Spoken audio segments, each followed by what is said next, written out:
Welcome back to my channel Mzansi Screen Time, and please don't forget to like, comment, subscribe and share because today's conversation, it's heavy. Now, let's talk about the ongoing situation in the Mseleku household because at this point, pretending everything is fine would be lying to ourselves.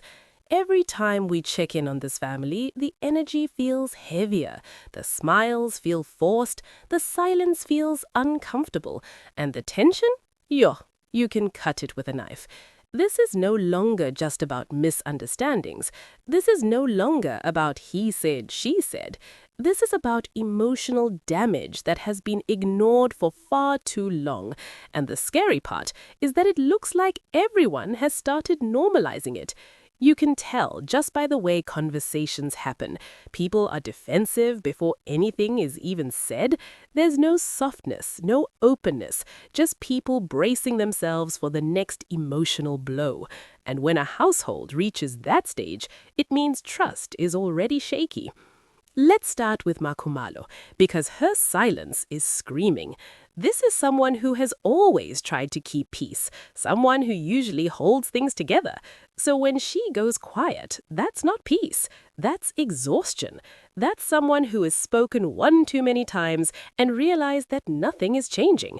Silence like that comes from deep disappointment, and once a person emotionally shuts down, it's very hard to bring them back. And what worries me is that her silence isn't being taken seriously. It's almost like it's being mistaken for acceptance, when in reality, it's withdrawal. And those two things are not the same. Now, Matsele, you can tell she has reached a point where she's done explaining herself nicely. She speaks her mind, and honestly, she has every right to. She has been very clear about what she wants: fairness, respect, and proper communication. But somehow, every time she raises these issues, she's made to feel like she's causing problems. And that's dangerous. Because when someone keeps being told they're too much for asking for basic respect, resentment doesn't disappear. It builds quietly. And once resentment settles in, it changes how someone sees the entire relationship. Then there's Mayeni, who always seems like she's in survival mode. She's constantly on edge, always ready to defend herself. And yes, sometimes her reactions are intense, but let's be honest, pain that's never addressed doesn't heal. It hardens. It turns into anger, defensiveness, and mistrust.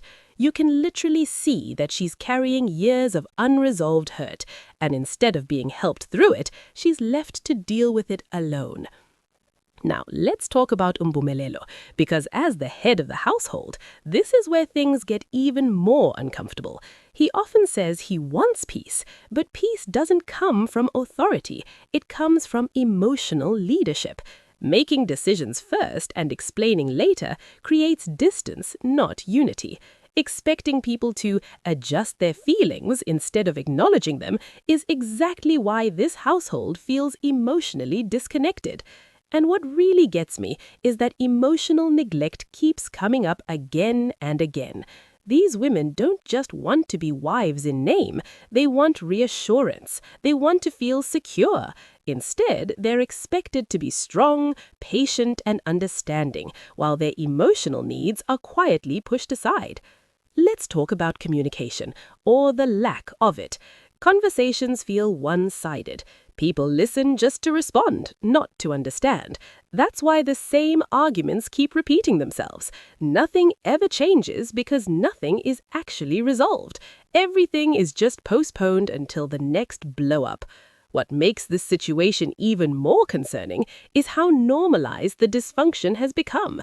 Walking on eggshells feels like daily life. Emotional distance feels accepted. Tension feels like the norm. But that's not healthy for anyone, especially in a family where unity is supposed to be the foundation. You can literally see trust slowly eroding, and once trust goes, respect follows right behind it. Without respect, love struggles to survive. Staying under one roof doesn't mean the marriage is working. Emotional connection matters just as much, if not more. At this point, it feels like some of the wives are emotionally checked out. They're physically present, but emotionally distant. And once someone checks out emotionally, the relationship is already in dangerous territory. The ongoing situation in the Mseleku household is a reminder that polygamy is not just about structure, tradition, or public image. It requires emotional intelligence, communication, consistency, and accountability. Without those things, resentment grows quietly and peace becomes impossible.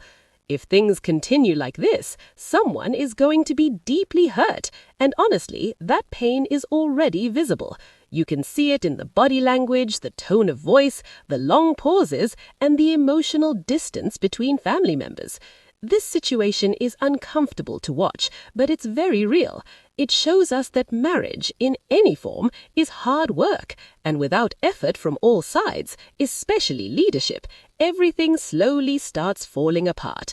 And the biggest question is, how long can this continue before something finally breaks?